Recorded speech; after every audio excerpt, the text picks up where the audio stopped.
From Hollywood, it's time now for...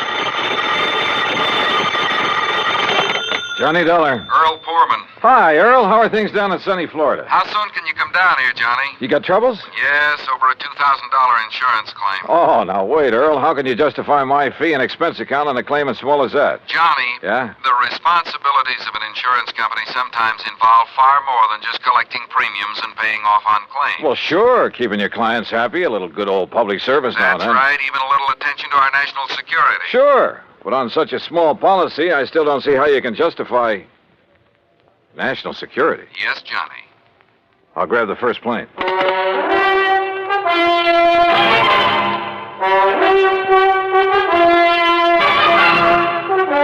Bob Bailey in the exciting adventures of the man with the action-packed expense account. America's fabulous freelance insurance investigator. Yours truly, Johnny Dollar.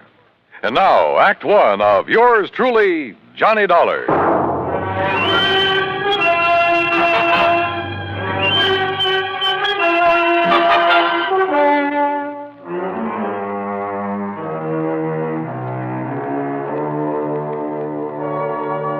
Expense account submitted by Special Investigator Johnny Dollar to Tri-State Life and Casualty Insurance Company, Sarasota, Florida.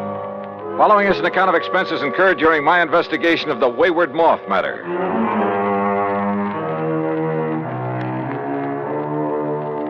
Expense account item 19620, plane fare and incidentals, Hartford, Connecticut to Sarasota, Florida. There I was met at the airport by my old friend and fishing pal, Earl Poorman, and we drove on into town. You, like my new car, Johnny? When aren't you driving a new car? Well, now let's get down to Electric cases. windows, power seat, air conditioning? Yeah, sure. Look, you said something about national security in connection with this insurance claim. Yes, Johnny, I did. Well, explain yourself. Well, that's the trouble. I can't. You mean to say you had me fly all the way down here? Now, wait, Johnny. Or was it just some trick to inveigle me into fishing, huh? Is that it? A crack at some of the great Florida fishing you've been promising me all these years? Well, who knows? Maybe while you're here, we will be able to get in some fishing, too. Two? In addition to what? Sure, Johnny. I just had my boat repainted, the engine overhauled. Earl. We'll go out in the Gulf for kings and Look, bluefish. Earl. And in the bay and the bayou back of the house, I promise you redfish and sea trout until you get tired reeling them All in. right. Just tell me why you've had me come all the way down here to investigate a lousy $2,000 claim. I told you I don't really know. All right, Earl. National security is involved. Yes. Well? Okay, Johnny. I issued a policy covering the chemical plant of Dr. John C. Allworth. What kind of chemicals? Well, you see, I don't know. Huh? I issued the policy at the specific request of Todd Swamp. Who's he? Chamber of Commerce. Knows more about this whole area and its people than anyone else. Well, surely you've seen this chemical lab. No, I haven't. You what? As a matter of fact, its exact location is a complete secret. Oh, now look, Earl, if you've issued a policy, if you're ready to pay off a claim. But if you haven't seen... Look, how do you know a couple of $1,000s worth of damage occurred? I've taken Todd Swamp's word for it. I trust him implicitly. Well, this is the doggone... Earl, how can I possibly investigate something if I can't if nobody knows what... I give up. I'm sure that Todd will tell you everything. I'll take you in, introduce you to him, then I'll leave you with him. Leave me? That's the way he says it has to be. Here, take the keys to my car. You'll probably need them. But how will you get them? And if you need anything or if I can be of help, you know where to call me, at the office or at the house out on St. Armand's Key. Come on, let's go in.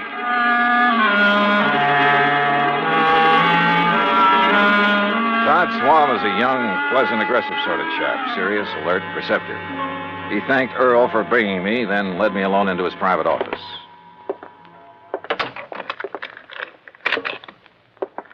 Sit down, Johnny, and I'll get right to the point. Thanks.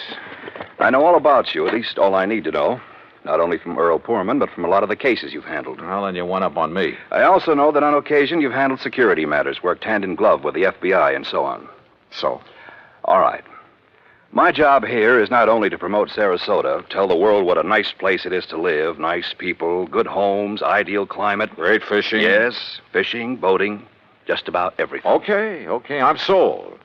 But what about this Dr. John Allworth? My job is also to be of whatever service I can to the people of the city. All right. Dr. Allworth has lived here for years. Chemist, retired. Until recently, that is. Well, go on. Now, in his small laboratory, carefully hidden in the swamps of the Everglades, for security reasons, Dr. Ulworth is producing an important rocket fuel ingredient. Oh? For use at one of the testing centers here in Florida. Cape Canaveral? He and his assistant work entirely alone, for obvious reasons. Look, Earl says there's been some damage at his place. That's why I asked him to have you come down. But only here. a couple of $1,000s worth. That is beside the point, Johnny. I think it's a case of sabotage. But if nobody's even permitted to know where the place is. And if you're ready, we'll go out there right away. Okay? Right.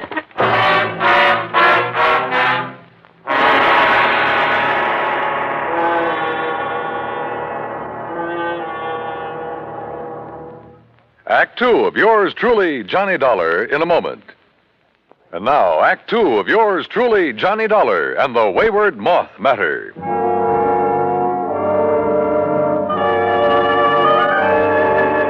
Todd Swam, manager of the Sarasota Chamber of Commerce, suggested we use 2 cars, so I got behind the wheel of the one Earl Poorman had left for me and followed him. We drove south on Highway 41 through Fort Myers, then swung left on Route 82 into the Everglades, and finally into the Big Cypress Swamp Country. A few miles further south, I'm not permitted to say how many, we left the main road for a pair of wagon tracks leading into the swampy jungle.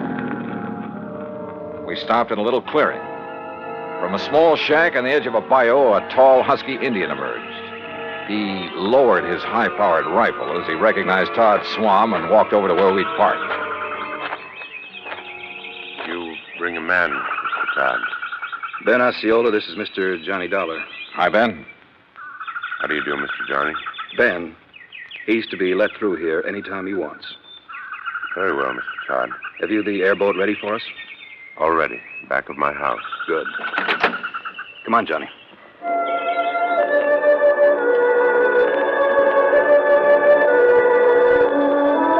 The airboat, parked on the edge of a bayou back of Ben Osceola's shack, was an aluminum hull about 12 foot long, square across the bow instead of pointed. 2 high seats were built up on it. At the back was a powerful motor with a propeller of the airplane type. Todd Swam and I climbed onto the precarious little seats, and we took off. And brother, I mean took off. What a ride. The airboat half planed, half skipped over the shallow water of the bayou. Perched up over the hull itself, I kept waiting for us to flip. After a quarter mile or so, we came on a vast plain of soggy, grassy marshland, splotched here and there with patches of clear water. Now and then, on half-submerged logs, big turtles quickly drew in their heads as we approached. More than once, a huge alligator gave us the beady eye, then quietly sank below the surface of a shallow pool. Plenty of rattlers and cottonmouths around here, too. Thanks a lot. Finally, we pulled up to an acre or so of brush and trees that looked almost like an island in the middle of the swamp. On it sat a long, low building made of concrete block. This is the place, Johnny. Unless you'd like to ride around a bit more. No, thanks.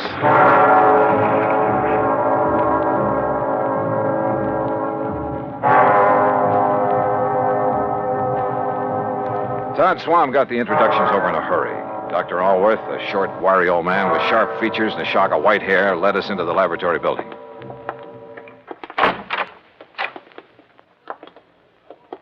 No, Mr. Dollar, not in there. Oh.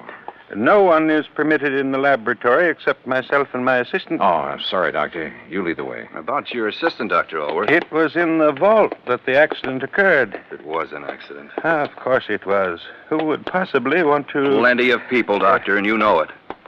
May sound corny, but this whole country has enough enemy agents. You speak as though we were at war, Todd. Well, we're certainly in a Cold War. And speaking of agents... A moment, please, gentlemen, while I work the combination of this lock. This vault looks big enough for a bank. In it, I keep 2 things, Mr. Dollar. The finished rocket fuel component Yeah? and the delicate apparatus with which I complete the final secret stage of its production. Apparatus no one but myself has ever seen. And you're letting us see it? Well, the accident has rendered it completely unrecognizable. I still haven't learned what happened here, you know. Matter of fact, I haven't either, Johnny. But I certainly have my suspicions. Doctor... There we are. No, don't go in. Well, The substance on the floor is so corrosive that... Well, look. You can see how the legs of that heavy metal table have completely corroded. left nothing but a pile of splintered metal and rust. The rocket fuel did that? Now, there, in the corner at your left, are the rotting, tangled remains of the apparatus I mentioned. The apparatus the insurance money will replace so I can make up for valuable time lost. Doctor, I tell you, it was no accident. What happened, Mr. Dollar, is that the heavy glass flagon containing the finished rocket fuel additive, Glass, Doctor? a very special glass over an inch thick, the flagon containing about 5 liters of it was on that marble slab there in the middle of the floor, ready to be crated and shipped to its destination. I see. I had completed processing it night before last. Early yesterday morning, for some reason I have not been able to determine, the flagon exploded. Well, I'll bet I can find a reason. Where is that assistant of yours? Leon? Yes, Leon Salkoff. Salkoff? Yes, Johnny. A man doing secret work for the rocket missile project hires an assistant with a name like that. Now, Todd, Leon Salkoff. I- Doctor, there was a famous, well, I should say infamous character by the name of Salkoff during the last war, a young chemist. Yes, Mr. Dollar. Mixed up in a couple of industrial bomb plots. And if this is the same man... It is the same man. Well, then, good heavens, Exactly what I think. No. You're both wrong. This man was cleared in the war trials. Well, what difference does that make? I say a leopard can't change his spots. But don't you see that not even he knows the combination to this vault? Some other way to get in? Those little windows up there? 8 inches square and 2 inches thick. And you're sure there's nothing in your process that would cause the bottle to explode? Oh, I have checked and rechecked it. Where was Leon Salkoff when it happened, and where is he now? Well, he went to Fort Myers for supplies early this morning. He should be back. My guess is that he kept right on going. Yeah, Todd, I'm inclined to agree with you. Because, Doctor, if what you've told us is true, well, somehow, someone must have got to this stuff. How high are those little windows above the ground outside? Oh, about 5 feet. Then a gun, perhaps, aimed in through a window. But they are all in place and unbroken. Well, any reason why one of them couldn't be removed from the outside, then replaced? Well, I don't know. I'm going to see. I'll be right back.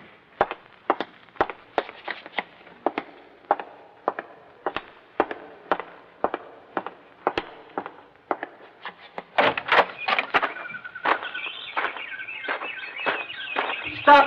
Don't move! What? Do not move, mister. Or I will shoot you right through the heart. Act 3 of yours truly, Johnny Dollar, in a moment. And now, Act 3 of yours truly, Johnny Dollar, and the Wayward Moth matter.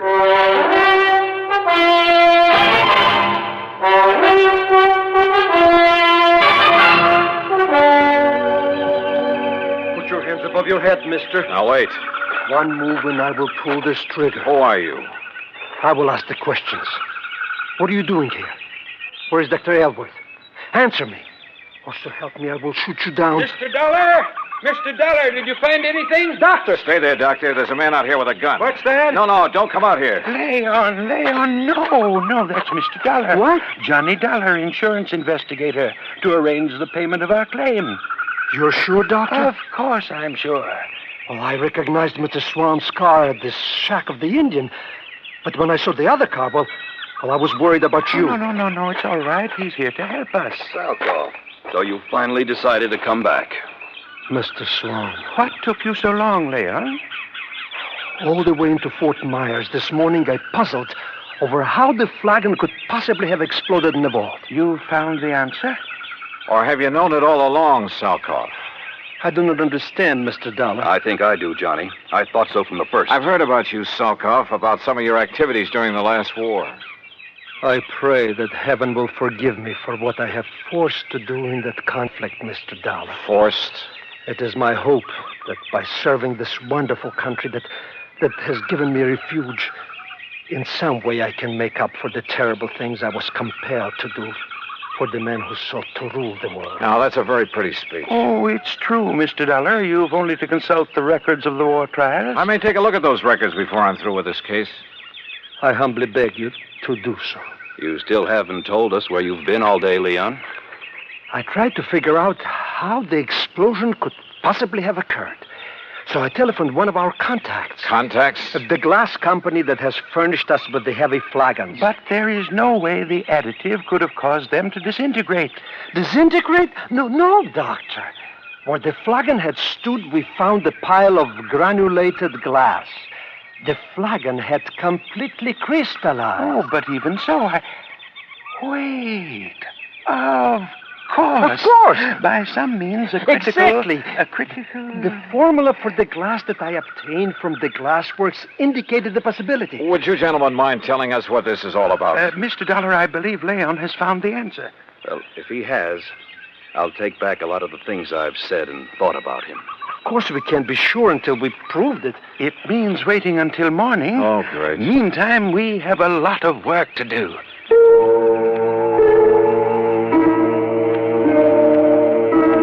We spent most of the night working like dogs, swabbing out the vault with a powerful neutralizing solution. Then, early in the morning, the four of us gathered in the vault. A flagon like the first one was placed on the marble slab in the middle of the floor. We sat around and waited. A long time. Then I noticed something. The rays of the sun, coming through one of the tiny, thick windows. The light was focused, as though through a magnifying glass. Slowly, the powerful, searing pinpoint of light worked its way over to the flagon. Dr. Alworth rose and held a piece of paper where the rays converged. It burst into flame. There! Now you can see the tremendous heat generated at this point. Yes, and on the flagon itself. Exactly.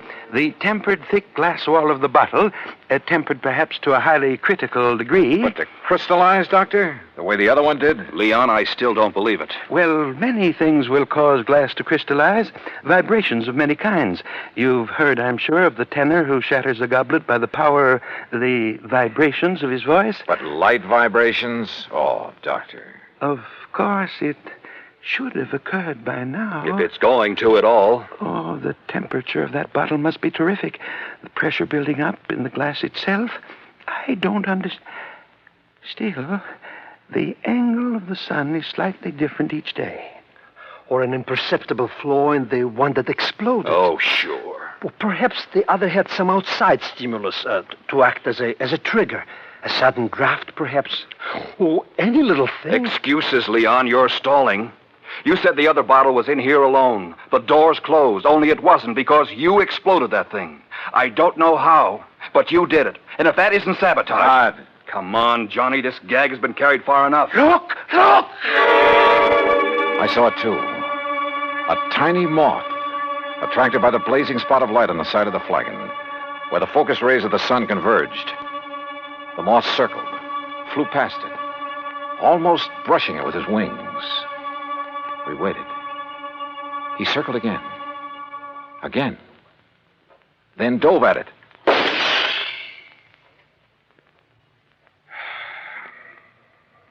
Well, Todd. Yes. Leon, I apologize.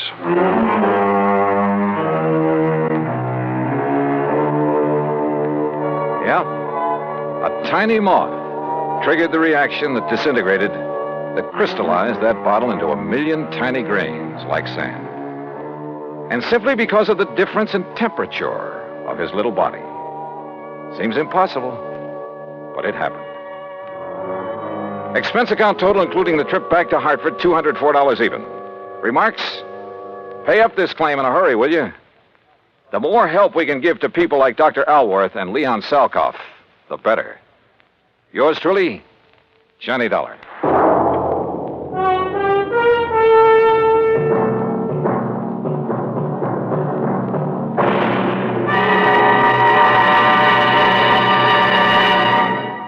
Our star will return in just a moment. Now, here is our star to tell you about next week's story. Next week, well, I thought my job in Florida was all done. Far from it. It had just begun. Join us, won't you? Yours truly, Johnny Dollar.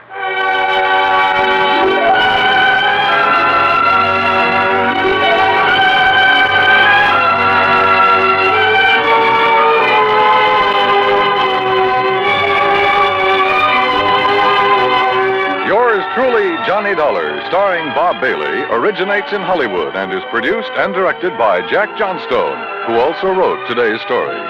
Heard in our cast were Vic Perrin, Herb Ellis, Paul Richards, Lou Merrill, and Leon Velasco. Be sure to join us next week, same time and station, for another exciting story of yours truly, Johnny Dollar.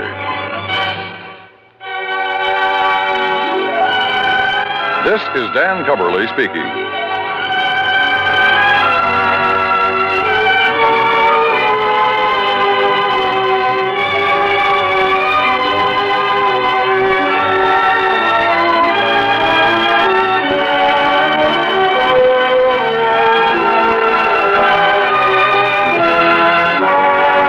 This is the United States Armed Forces Radio and Television Service.